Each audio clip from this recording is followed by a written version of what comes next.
Berita mengenai kenaikan gaji anggota Dewan Perwakilan Rakyat Republik Indonesia memang sedang menjadi sorotan publik. Namun berdasarkan pernyataan dari pimpinan DPR dan Sekretaris Jenderal DPR RI, tidak ada kenaikan gaji pokok bagi anggota DPR. Gaji pokok anggota DPR masih mengacu pada peraturan pemerintah nomor 75 tahun 2000. Tapi dengarkan dulu. Ini yang lebih parahnya, meskipun gaji pokok tidak naik, ada komponen lain dalam penghasilan anggota DPR yang menjadi polemik, yaitu tunjangan. Isu yang beredar menyebutkan bahwa penghasilan anggota DPR bisa mencapai 3 juta per hari atau lebih dari 100 juta per bulan. Pimpinan DPR mengklarifikasi bahwa angka tersebut bukan dari gaji, melainkan dari total penghasilan yang mencakup berbagai tunjangan. Jadi apa bedanya? Bahkan ini lebih parah lagi dan membebankan anggaran negara yang besar. Mereka para badut Senayan itu memang pandai bersilat lidah. Salah satu tunjangan yang menjadi sorotan adalah kompensasi uang rumah. Kebijakan ini diterapkan karena anggota DPR periode 2024-2029 sudah tidak mendapatkan fasilitas rumah jabatan. Sebagai gantinya mereka diberikan tunjangan berupa uang rumah yang bisa mencapai 50 juta rupiah per bulan. Lalu selain tunjangan rumah yang berkisar 50 juta rupiah, berikut adalah rincian gaji dan tunjangan anggota DPR RI. Ketua DPR 5.040.000 rupiah, Wakil Ketua DPR 4.620.000 rupiah, Anggota DPR 4.200.000 rupiah. Tunjangan kehormatan 5.580.000 rupiah, tunjangan komunikasi intensif 15.554.000 rupiah, tunjangan peningkatan fungsi pengawasan dan anggaran 3.750.000 rupiah, tunjangan istri atau suami 420.000 rupiah, tunjangan anak 168.000 rupiah, uang sidang atau paket 2 juta rupiah, tunjangan jabatan 9.700.000 rupiah, tunjangan beras 30.090 rupiah, tunjangan PPH pasal 21 2.699.813 rupiah, bantuan langganan listrik dan telepon 7.700.000 rupiah, asisten anggota 2.250.000 rupiah, tunjangan perumahan sebesar 50 juta rupiah.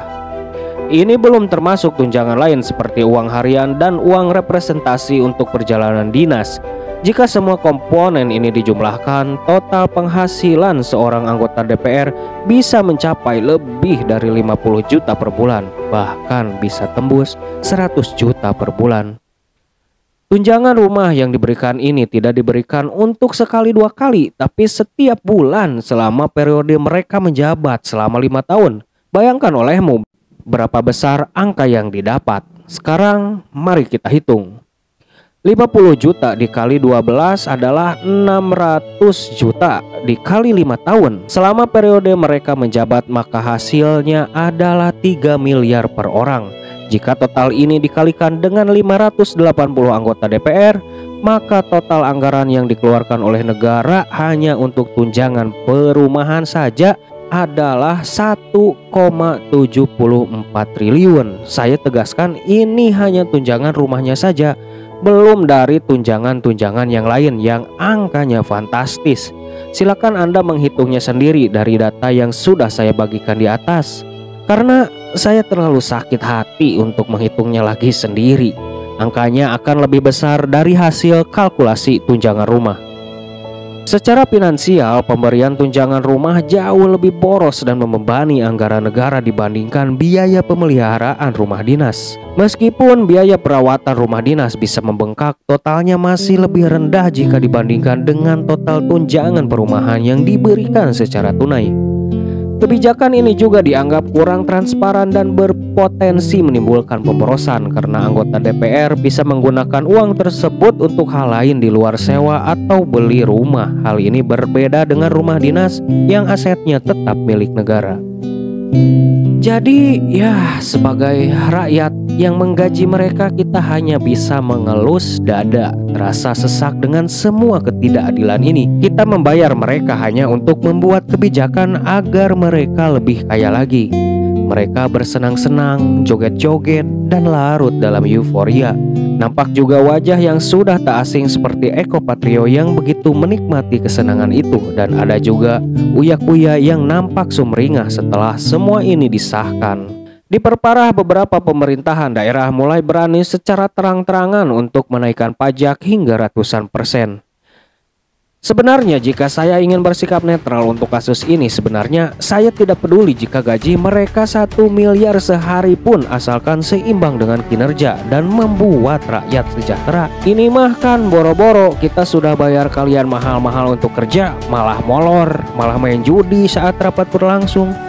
Bahkan bukan hanya bermain tapi juga di ruang lingkup anggota DPR banyak dari mereka yang menjadi backing bisnis haram tersebut.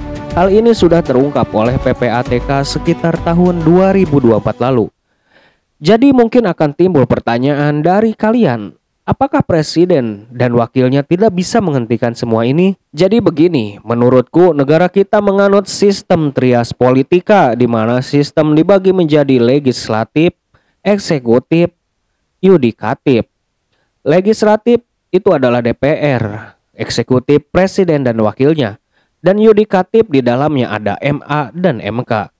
Masalahnya DPR selaku legislatif itu mempunyai kewenangan untuk membuat dan merubah aturan undang-undang, sementara presiden dan wakilnya hanya bisa memberi masukan dan menjalankan undang-undang. Jadi presiden sebenarnya ada di posisi yang sangat rawan karena legislatif dan yudikatif bisa menjatuhkan eksekutif yaitu presiden lewat hak khusus mereka. Kita ambil contoh dari kasus Gus Dur. Gus Dur difitnah oleh yudikatif dengan kasus Bulogate dan Brunei Gate. Dan masih banyak lagi sebenarnya kasus yang difitnahkan kepada beliau yang meskipun tidak pernah terbukti bersalah, ia tetap lengser dan yang memecatnya adalah DPR. Dan ingat awal konflik ini saat Gus Dur berlawanan arah dengan para legislatif. Keinginan Gus Dur pada saat itu dan hasilnya ia kalah, ia dilengserkan dengan berbagai fitnah keji. Jadi dari kasus ini kita bisa berkaca presiden dan wakilnya tidak bisa melawan apa yang sudah dikehendaki DPR. Jadi sebenarnya yang bisa menjatuhkan dan menghukum DPR adalah kita sebagai rakyat. Kita adalah pemegang kedaulatan tertinggi. Ambil saja langkah kecil yang kita punya saat kita melakukan hak pilih. Kosongkan saja kertas suara kalian di bagian pencoblosan anggota DPR sebagai sikap politik kita, bukan sebagai bentuk politik atau paksaan dari pihak yang mengintervensi kebebasan kita, karena memilih itu adalah hak, bukan kewajiban. Institute for Criminal Justice Reform atau ICJR berpendapat bahwa golput adalah hak dasar warga negara yang dijamin oleh konstitusi. Jadi itulah informasi yang bisa saya berikan mengenai kenaikan gaji atau yang sebenarnya tunjangan rumah para anggota DPR. Akhirul kalam, Rabbi ja'al hadzal baladal aminan wajanubni wa bani an na'budu al asnam. Allahumma sholli ala syahidina Muhammadin wa asgili dzalimin bi dzalimin wa ahrizna min bainihim salimin wa ala alihi wa sahbihi ajmain. Wallahu a'lam bissawab. Wassalamualaikum warahmatullahi wabarakatuh.